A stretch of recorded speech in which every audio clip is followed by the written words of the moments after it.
하나님의 말씀 신명기 22장 13절에서 마지막 절까지입니다.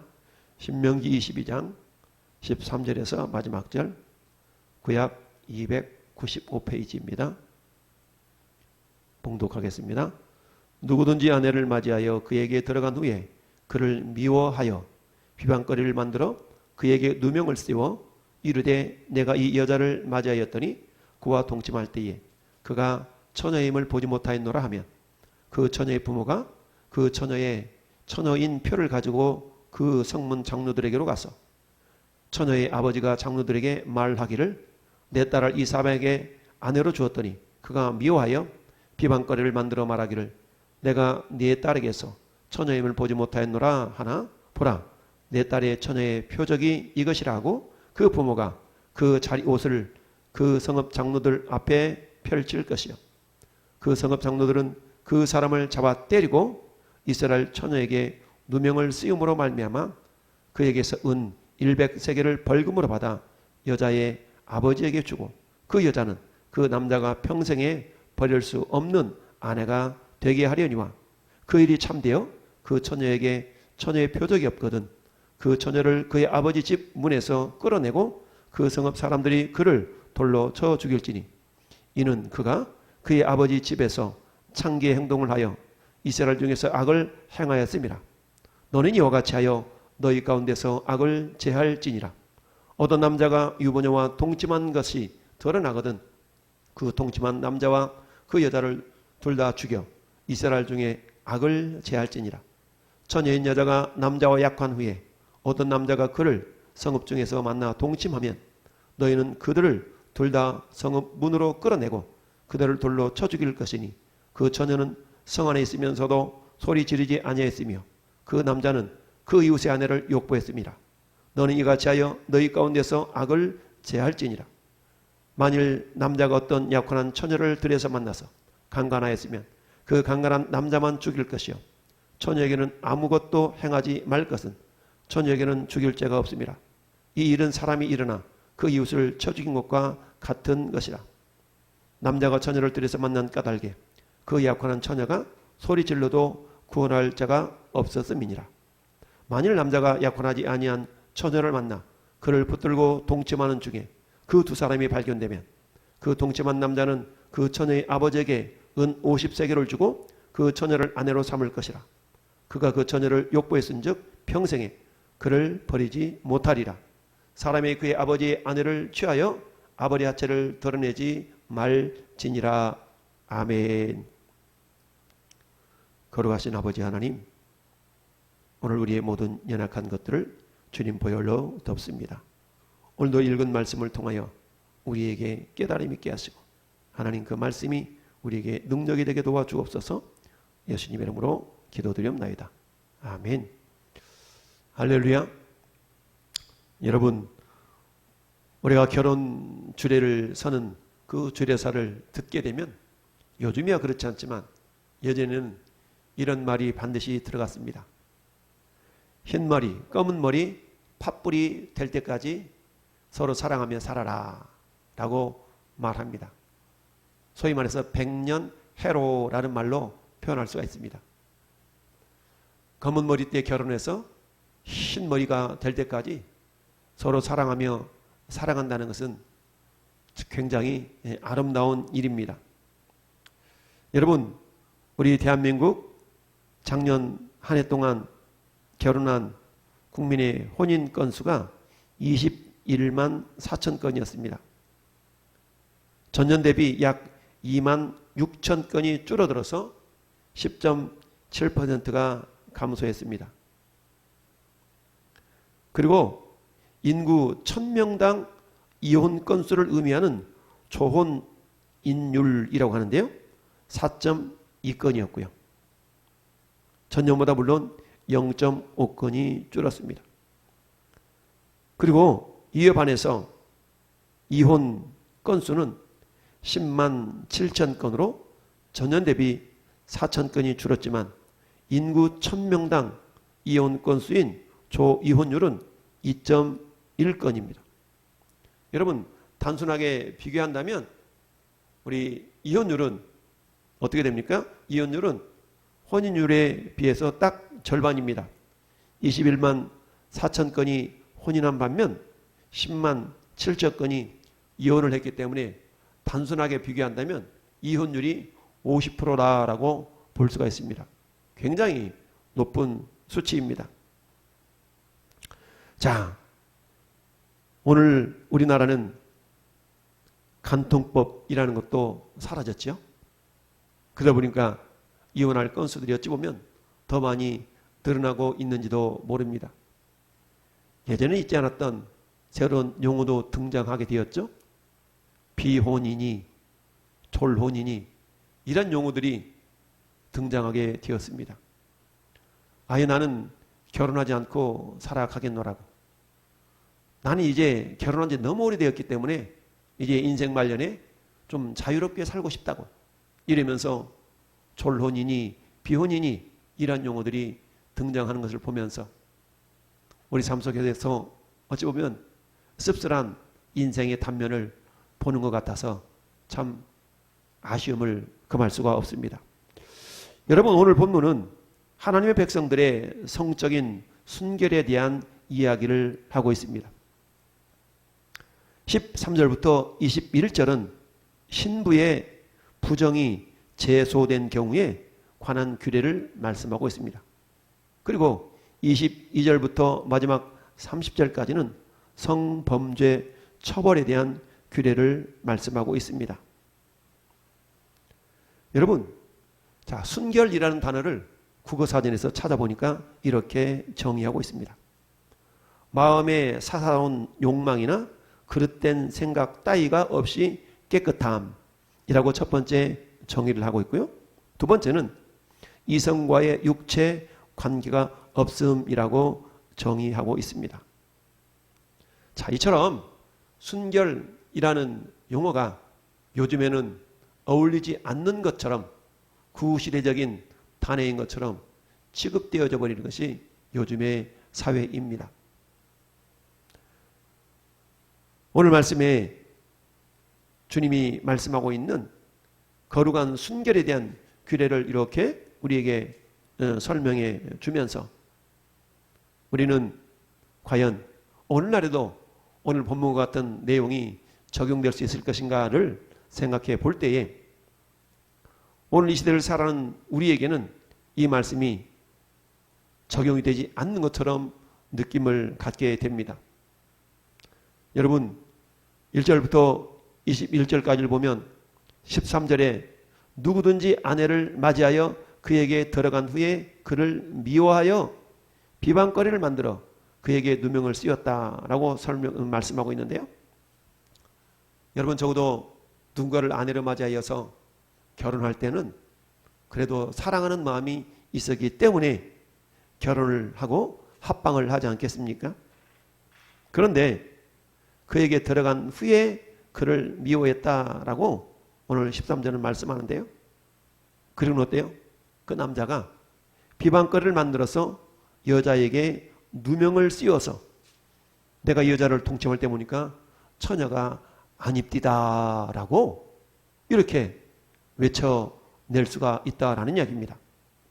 그럴 때 그 여자의 부모가 무슨 소리냐?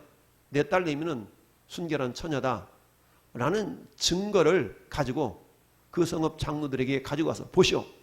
이것이 내 딸내미가 처녀인 증거요 라고 보여서 그 여자가 처녀임이 증명이 된다면 그 신랑된 남편은 장로들 앞에서 잡아다가 몽신 때린 다음에 그 처녀에게 누명을 씌웠기 때문에 은 100세겔을 벌금으로 받아서 여자의 아버지에게 주고 그리고 그 여인을 평생도록 버리지 말고 데리고 살아야 된다라고 말씀합니다. 그런데 만일 정말 이 신랑의 말대로 이 여자가 처녀가 아닌 것이 증명이 된다면 오늘 말씀은 21절에 그 처녀를 그의 아버지 집 문에서 끌어내고 그 성읍 사람들이 그를 돌로 쳐 죽여라 라고 말씀합니다. 엄청난 거죠. 여러분, 오늘날 남자 여자가 결혼했는데 여자가 처녀가 아닌 것이 덜통이 났을 때 돌로 쳐 죽인다고 생각하면 오늘날 결혼할 사람들이 아마 그리 많지는 않을 것입니다. 그만큼 성에 대해서 개방적인 사회가 되고 말았기 때문에 순결이라는 용어를 들고 나오면 그것은 마치 구시대의 유물인 것처럼 생각하는 경향이 있습니다. 22절부터 마지막 30절까지는 성범죄에 대한 이야기가 있습니다. 오늘 말씀 특별히 13절부터 21절을 중심으로 오늘 말씀의 제목을 같이 한번 다 같이 고백합시다. 예수님의 거룩한 신부로 준비하라.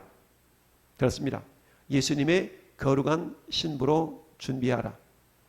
여러분, 오늘 말씀을 통하여서 이처럼 순결에 대한 이야기를 하고 있는 까닭이 무엇일까요? 오늘날 이혼율이 50%를 육박하고 있는 우리 대한민국의 현실 가운데서 과연 육적인 순결뿐만 아니라 성경은 영적인 순결도 우리에게 요구하고 있다는 사실을 우리는 알아야 됩니다. 왜 이처럼 성경은 우리에게 구시대적인 모습처럼 순결을 요구하고 있을까요? 그것은 하나님께서 이스라엘 백성들에게 명령하신 7대 절기 가운데 여러분 6번째 절기가 무엇이었습니까? 그것은 속죄절이었죠. 이스라엘 나라 달력으로 7월 10일 날 지켰던 절기가 속죄절입니다. 이 속죄절은 예수께서 이 땅에 재림하신 이후에 예수 그리스도의 거룩한 신부들을 이렇게 불러 모으는 그런 절기가 속죄절입니다. 이때는 예수 믿는 모든 사람들 가운데 정말 주님의 거룩한 신부들, 이런 신부들을 주님이 곤란해서 공중에서 혼인잔치를 행한 이후에 그리고 새하늘과 새 땅에서 천년왕국을 이루는 그런 놀라운 의식을 행할 날이 우리에게 남아 있습니다. 따라서 오늘 본문에 남자가 아내를 취한 경우 그 여자가 순결할 것인가 순결하지 말 것인가, 또는 여러 가지 성범죄의 경우에도 역시 마찬가지 순결에 대한 이야기가 쭉 기록되어 있는 까닭은 물론 오늘을 살아가는 우리의 문화와는 오늘 시대와는 사뭇 다른 구시대적인 그런 규례인 것처럼 느껴진다 할지라도 그러나 성경은 예나 지금이나 그 원리만큼은 우리가 지켜져야 된다는 것을 우리는 알아야 됩니다. 그렇다면 오늘 본문 핵심이 뭡니까? 그것은 순결이라는 것이죠.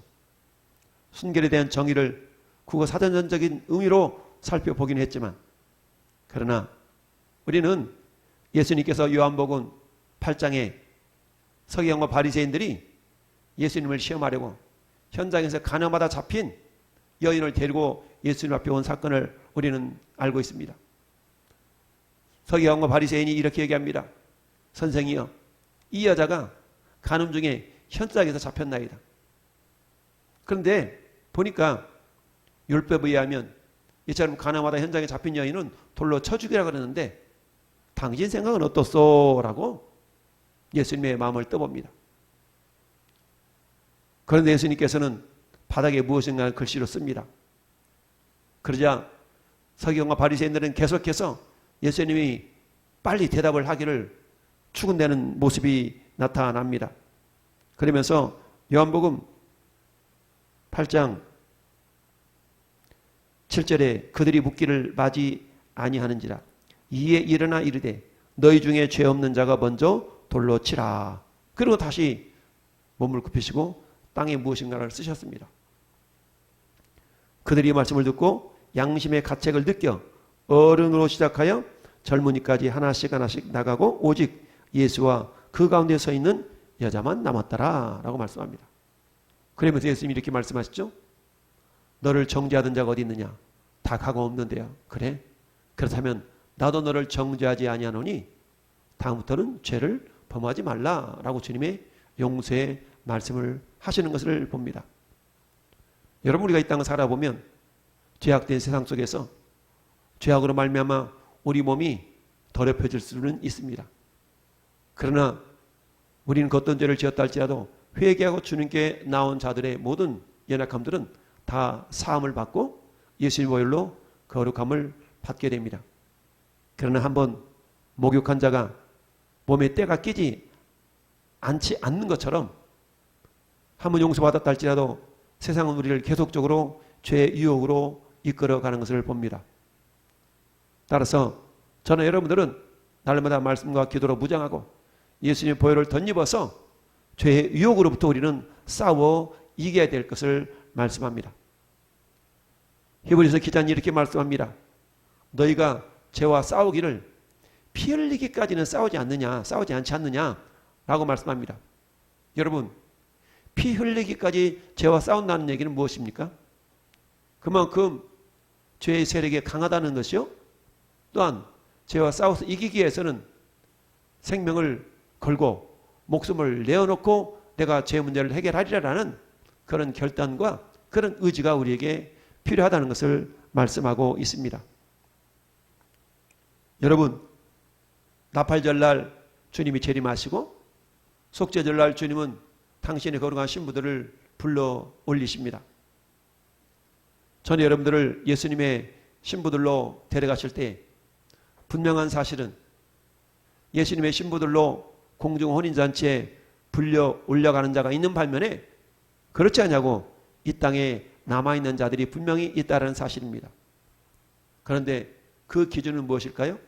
그 기준은 오직 예수님의 기준에 맞느냐 맞지 않느냐인데 그것은 거룩한 신부, 즉 예수님 보실 때 너는 나의 거룩한 신부다라고 인정받는 자들만이 공중 혼인잔치에 불림을 받아 올라갈 수가 있다라는 사실입니다.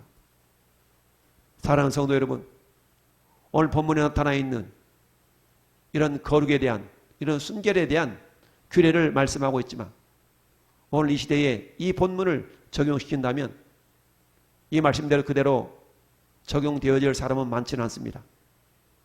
그럼에도 불구하고 오늘날에도 우리는 여전히 골로새서 말씀처럼 또한 에베소서 말씀처럼 우리는 썩어져갈 육심에 너는 유혹의 욕심을 따라 썩어져가는 구습을 따른 옛사람을 벗어버리고 오직 너희의 심령이 새롭게 되어 하나님을 따라 의와 진리의 거룩함으로 지으심을 새 사람을 입으라 라고 말씀하고 있습니다. 새 사람을 입으라. 그런데 새 사람을 입기 위해서는 먼저 옛 사람을 벗어버려야 되겠죠. 이미 우리는 예수님의 보혈을 덧입었다는 얘기는 옛 사람을 벗어버린 자들입니다. 그럼에도 불구하고 우리 속에서 옛 사람의 모습인 유혹의 욕심, 썩어져가는 모습들, 음란, 부정, 사욕, 악한 정욕 이런 것들이 우리를 유혹해서 거룩하지 못하도록 유혹합니다. 그러나 날마다 우리가 예수님의 십자가를 부여잡고 우리의 영육간에 거룩함이 유지될 수 있도록 우리는 싸워 이겨야 된다라는 사실입니다. 그래서 주님 다시 오시는 날 당신의 거룩한 신부들을 부르실 때 우리 왕성의 모든 성도들은 한 사람도 빠짐없이 모두가 다 하나님 나라 천국으로 들림 받는 주인공들이 될 수 있기를 바랍니다. 그래서 예수님과 함께 저 영원한 새하늘과 새 땅에서 천년왕국의 주인공들로 영원토록 주님과 함께 왕노릇한 그런 사람들이 될 수 있기를 예수님의 이름으로 축원을 드립니다. 아멘.